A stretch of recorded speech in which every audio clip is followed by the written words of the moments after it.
माने आपके पाठ्यनिहित प्रश्न है उसको, ठीक है। जो पाठ्यनिहित प्रश्न होगा कितना कितना दिया है, 4 है ना, 10, 11, 12, 13 आपको पढ़ना, 10, 11, 12। आज मैंने इसी का जिक्र करना है कि एकक कोष्ठिका के कुल कणों की संख्या, प्रभावी कणों की संख्या और जो कणों का योगदान होता है इसके बारे में जिक्र करें। सुनो, एकक कोष्ठिका में हम लोग पढ़े थे जिसमें पहला आपका था सरल एकक कोष्ठिका, सरल एकक कोष्ठिका, इसी को आद्य एकक कोष्ठिका कहते हैं, जिसको SCC कहा जाता है। आपको याद होगा कि वह एकक कोष्ठिका जिसके 8 कोनों पर क्या होते हैं, एक एक कण होते हैं और बाकी कई किनारे पर कण नहीं होते। देखो ये आपका है सरल एकक कोष्ठिका, बना लो इस तरीके से, एक कोना एक ये कोना, सब कोना पर दिखा दो। अब सुनो, अगर यहाँ से कोई पूछे आपके कुल अवयवी कणों की संख्या तो क्या कहोगे? कुल अवयवी कणों की संख्या कितना होगा? 8 होगा, 8 आप लिख देंगे, ठीक है। आकाश का नहीं तो देखो, और उसके बाद से निकालना कुल, अगर जालक बिंदु पूछेगा, कुल जालक बिंदु, इसकी भी संख्या 8 होगी, बस 8 काउंटिंग करके लिख देना। और उसके बाद से मैं आपको बता दूं कि प्रभावी कणों की संख्या पूछेगा, प्रभावी कणों की संख्या, तो देखो अभी आप आगे देखेंगे भी, अगर कोई कोना पर कण होता है, कहाँ होता है? कोना पर, तो उसका योगदान कितना होता है? 1/8 गुणे कोना पर जितने कणों की संख्या होती है प्लस का इतना हल है, बराबर 8 से 8 कट गया था 1, तो इसमें प्रभावी कणों की संख्या कितना हो जाएगा? 1। प्रभावी कणों की संख्या 1। यहाँ पर लिख लेना, चूंकि तुम दिखा देना, चूंकि कोनों पर जो कण होते हैं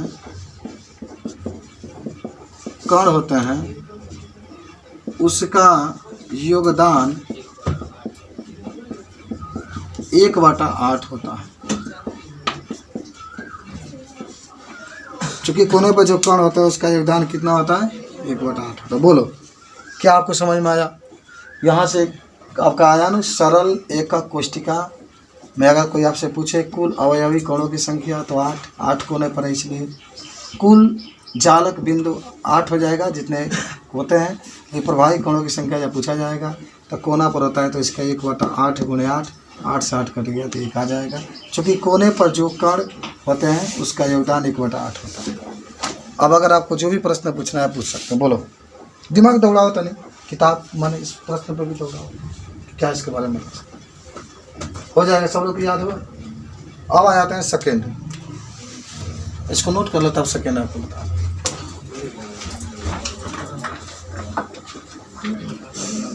चला जाओ, दूसरा हम लोग पढ़ेंगे अंतः केंद्रीय एकक कोष्ठिका।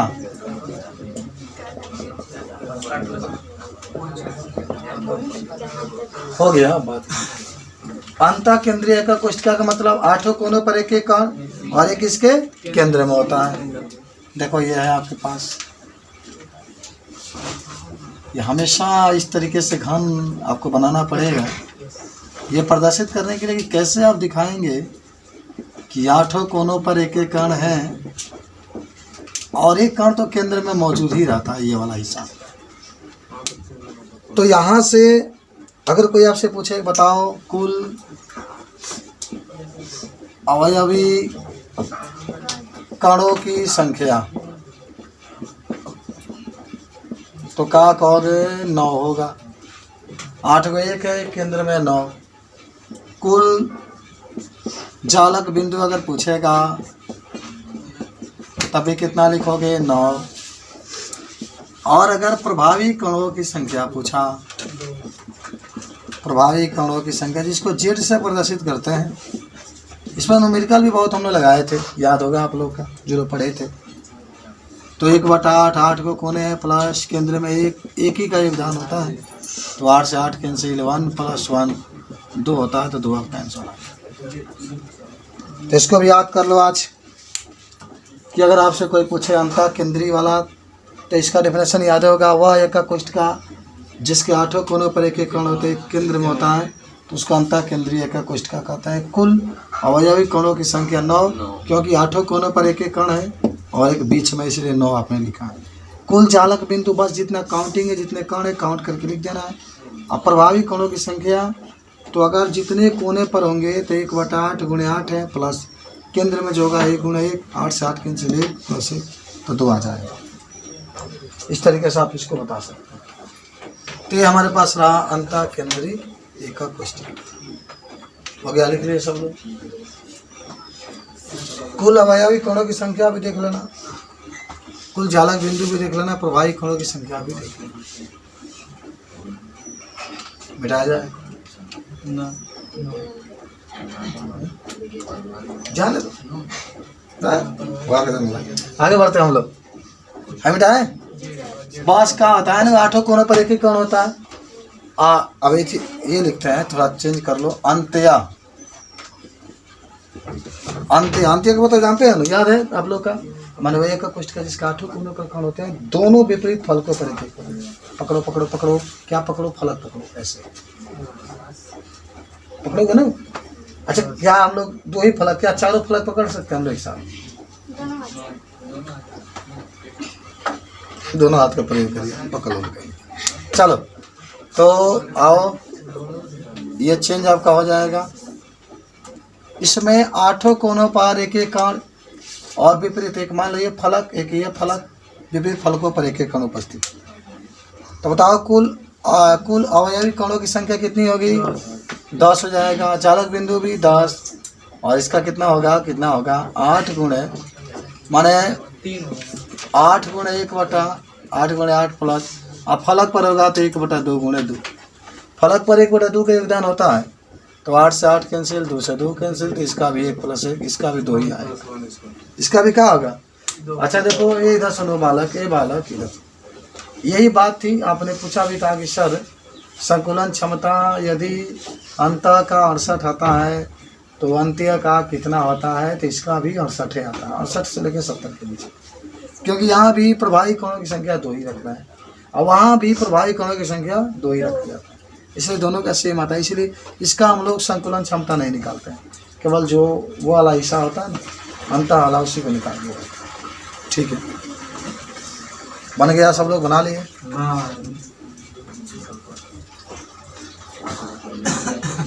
फलक केंद्रीय एकक कोष्ठिका, कभी आप इसको भूलेंगे नहीं।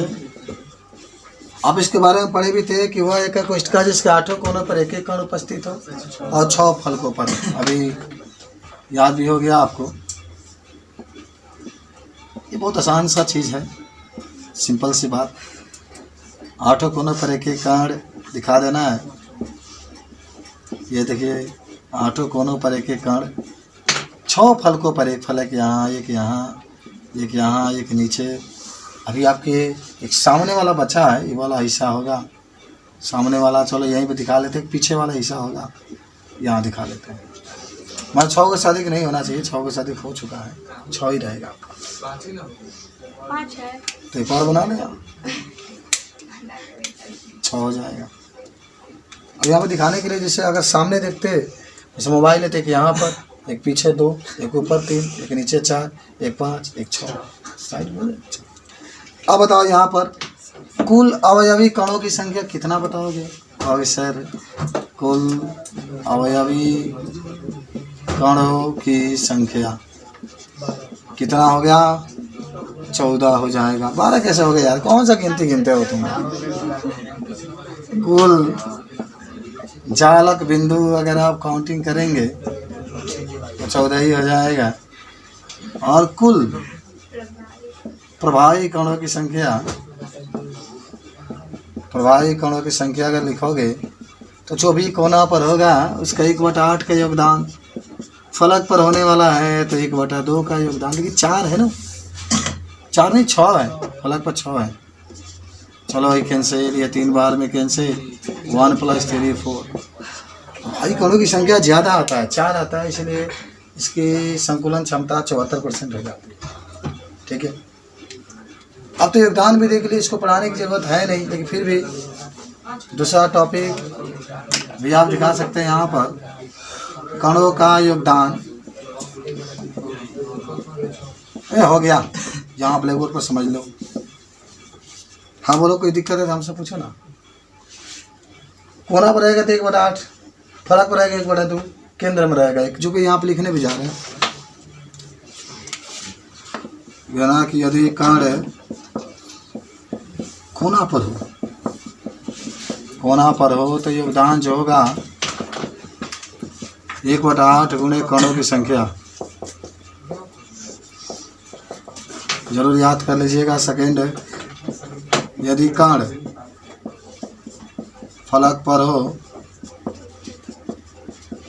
तो योगदान जो होगा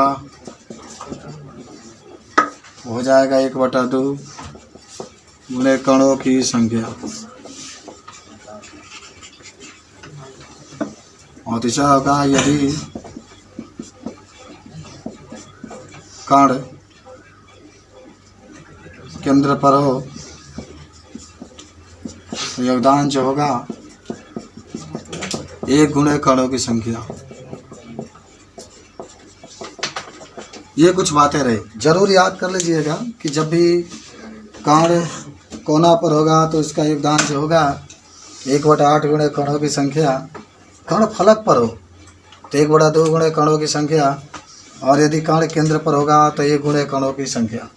इस तरीके से आप इसको बता सकते हैं। पूछना है तो पूछ सकते हैं। चलो,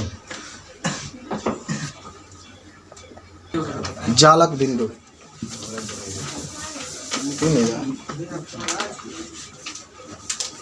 जालक बिंदु और लिख लो, जालक बिंदु। देखो, एकक कोष्ठिका जितने कणों से मिलकर बना होता है, एकक कोष्ठिका जितने कणों से मिलकर बना होता है उसे जालक बिंदु कहते हैं। बस हो गया। अब सबका तो आप जालक बिंदु निकाल ही रहे हैं ना, सरल का, आद्य का, अंत का, अंत्य का, सबका निकाल तो जालक बिंदु का। एकक कोष्ठिका के अभिलाक्षी करने वाले पैरामीटर का नाम लिखिए। कितना पैरामीटर होता है? कौन कौन? अरे बोलो ना, तुम बोलो। ये 10 नंबर उत्तर था, 11 नंबर उत्तर लिखो। देखो, एकक कोष्ठिका के 6 पैरामीटर होते हैं। एकक कोष्ठिका के 6 पैरामीटर होते हैं। ठीक है, अब इसमें देखो 3 आपके कोण का होते हैं। 3 कोण, अल्फा, बीटा, गामा होता है, और 3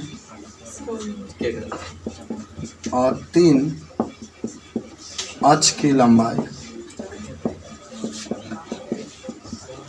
ए बी सी होता है। ठीक है, तो जो एकक कोष्ठिका होता है उसके पूरे 6 पैरामीटर होते हैं।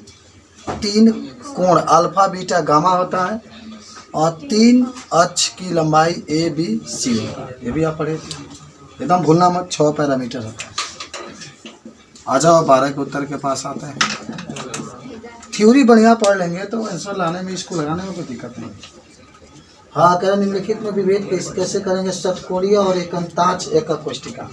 अच्छा ये कहाँ है ना, आइए किताब में देखिए, पलटिए, 2 पन्ना पलट लीजिए, 2 पन्ना, तो आपको ऐसा प्राप्त होगा। देखो एक लिखा है एकंताक्ष, देख रहे हैं, यहाँ एकंताक्ष लिखा गया है जिसमें ए बी और सी कोई बराबर नहीं है, और एक आपका जो है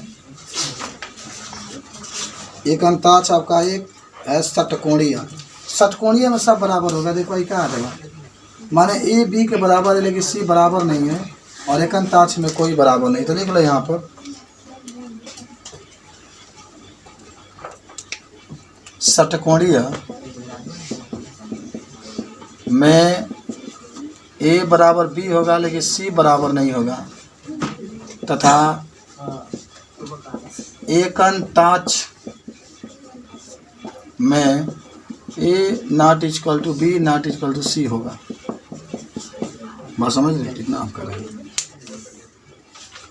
मतलब कोई बराबर नहीं होगा। 13 नंबर पर आ जाओ। नहीं 2 दिया है ना, इसको ये मान लेना और इसको भी।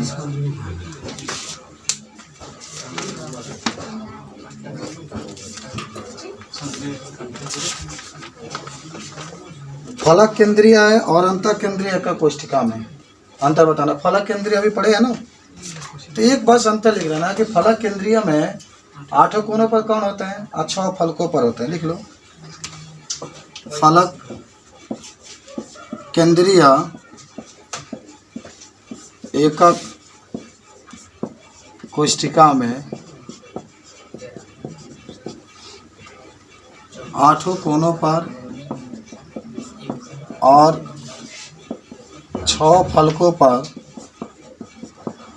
कण होते हैं। फलक केंद्रीय एकक कोष्ठिका में 8 कोनों पर और 6 फलकों पर कण होते हैं। जबकि जो आपके पास क्या होता है, लिखा है अंत्य केंद्रीय एकक कोष्ठिका के 8 कोनों पर और दोनों विपरीत फलकों पर कण होते हैं। फलकों पर कण होते हैं, ठीक है।